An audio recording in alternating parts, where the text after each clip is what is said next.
Salut mes petits addicts aux plantes. Vous avez tellement kiffé la vidéo autour de l'histoire de la Monstera qu'on était obligé de déjà remettre ça. Je suis hyper content de tous vos retours et j'ai aussi pris note de toutes vos petites remarques et pistes d'amélioration qu'on va pouvoir mettre en place dès cette vidéo. Et comme vous l'avez vu au titre de cette vidéo, aujourd'hui on va parler d'une plante qui n'en est pas vraiment une.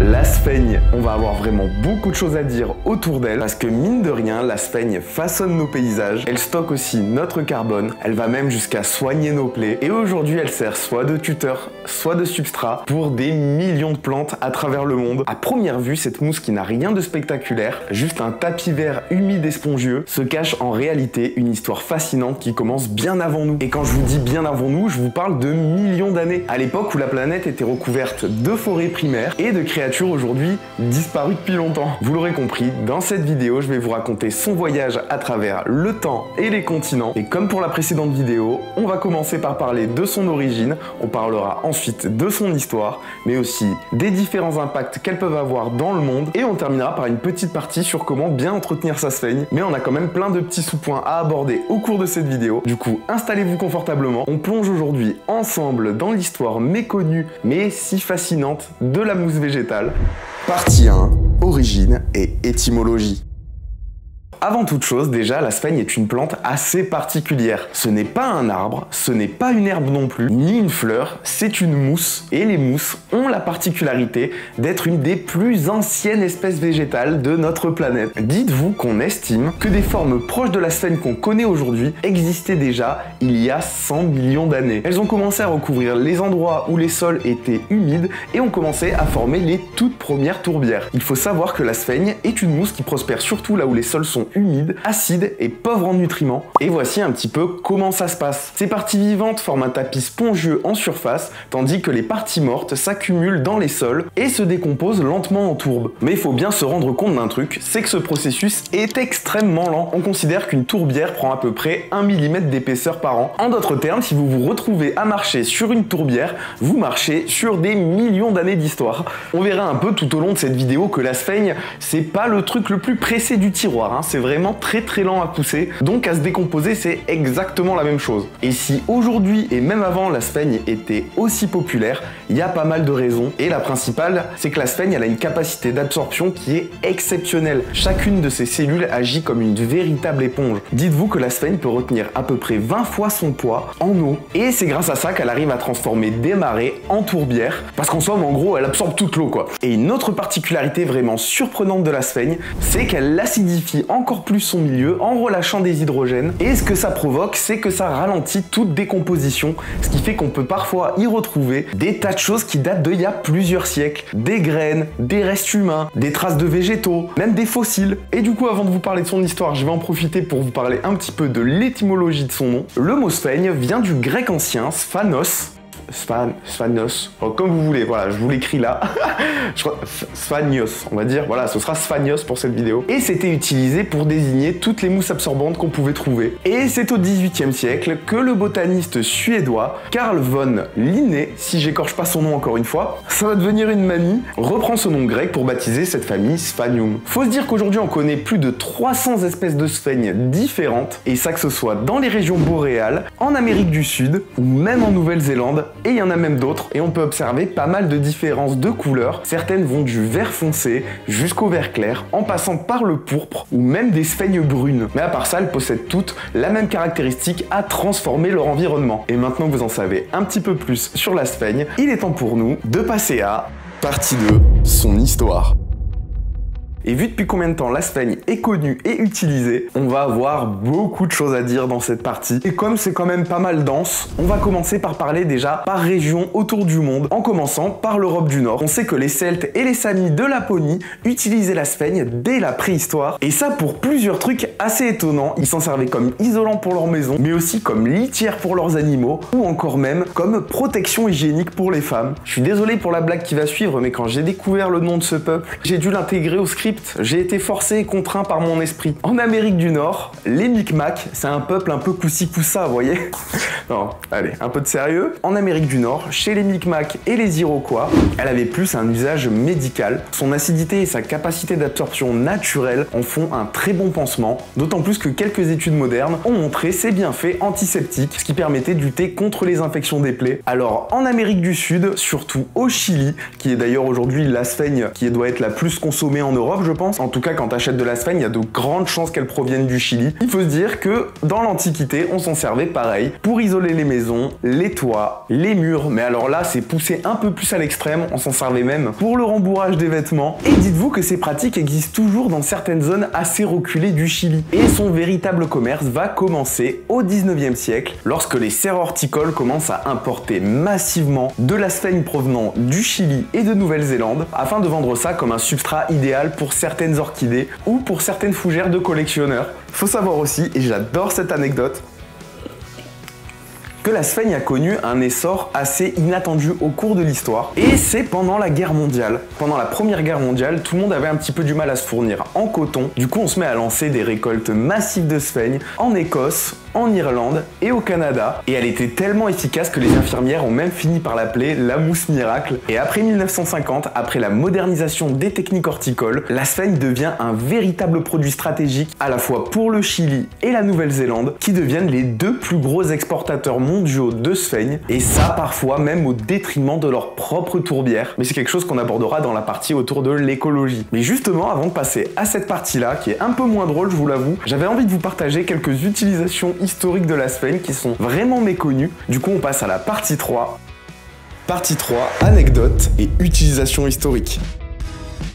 On va commencer par quelque chose que j'aurais jamais soupçonné avant de faire cette vidéo, c'est que chez les Nordiques, la sphaigne était utilisée comme mèche pour les lampes à huile. C'est incroyable. Je l'imagine tellement pas brûler la sphaigne. On a aussi l'exemple des matelas en Europe du Nord qui étaient considérés comme plus sains qu'une simple paillasse. Et elle était aussi appelée l'ouate des pauvres. Elle permettait de rembourrer les vêtements de manière pas très coûteuse, histoire de passer l'hiver sans mourir de froid. Et elle a aussi servi dans des fortifications médiévales. On s'en servait essentiellement pour calfeutrer des palissades. En les imbibant d'eau, ça permettait de résister un petit peu mieux au feu. Et c'est l'heure de l'instant dramatique.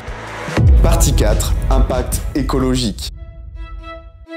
La sphaigne, aujourd'hui, elle est au cœur d'un paradoxe. Elle est devenue essentielle à l'horticulture, mais elle devient destructrice si elle est exploitée sans limite. C'est fou de se dire qu'un simple sachet de sphaigne comme ça peut faire autant de mal. Déjà, l'exploitation de la sphaigne, ça a un impact indéniable sur le climat. Les tourbières couvrent 3% des terres émergées sur la planète, mais elles stockent aussi 30% du carbone des sols. Lorsqu'on achète une tourbière, pour extraire la sphaigne, tout le carbone piégé depuis des millions d'années dans la tourbière se relâche d'un coup dans l'atmosphère et ça peut générer autant de CO2 qu'une petite ville en un an. Un an. Je sais pas si on se rend bien compte. L'exploitation de la sphaigne, elle a aussi un impact sur l'eau. Force est de constater qu'étant donné qu'elle agit comme une éponge, quand elle est dans une tourbière, c'est comme une éponge géante. Du coup, elle absorbe les eaux de pluie, limite les crues, et elle relâche tout ça lentement pendant l'été. Et lorsqu'elle s'assèche, lorsqu'on a besoin d'extraire la sphaigne, on augmente grandement le risque d'inondation en hiver et de sécheresse en été. Ça a aussi du coup un énorme impact sur la biodiversité. Faut se dire que ça abrite beaucoup d'espèces, que ce soit des insectes, des oiseaux ou même certaines plantes carnivores. Lorsqu'on vient racler la sphaigne pour la récolter, on détruit leur habitat naturel. Au niveau du commerce mondial, c'est quand même quelque chose qui reste aujourd'hui énorme. Dites-vous que la Nouvelle-Zélande exporte plusieurs de milliers de tonnes par an. Le Chili a une production trop souvent sans régénération et le Canada, quant à lui, même s'il reste un gros producteur, a décidé de mettre en place des quotas. Et on a même une petite anecdote comme ça pour la France. La tourbière de Langazelle a été sauvée en 1979 d'un projet industriel. Dites-vous qu'en France, depuis 1982, dans certains départements comme la Haute-Garonne, il est carrément interdit d'aller en récolter en forêt suite à trop d'abus. Et du coup, pourquoi tout ça c'est grave? C'est surtout qu'en fait, les tourbières, elles mettent des siècles à se restaurer. Quand dans une tourbière, tu arraches un morceau de sphaigne, tu détruis quasiment 10 000 ans d'histoire. C'est vraiment dingue quand même quand on y pense. Et maintenant que vous savez tout ça, si vous voulez en acheter, c'est en votre âme et conscience. Le principal, si comme moi, vous trouvez que c'est indispensable pour les plantes, que ce soit la tourbe ou la sphaigne, vérifiez surtout sa provenance au moment où vous l'achetez, de vérifier qu'à l'endroit où c'est extrait, ils font pas n'importe quoi. On va pouvoir passer du coup à la prochaine partie, partie 5. engrais et pH.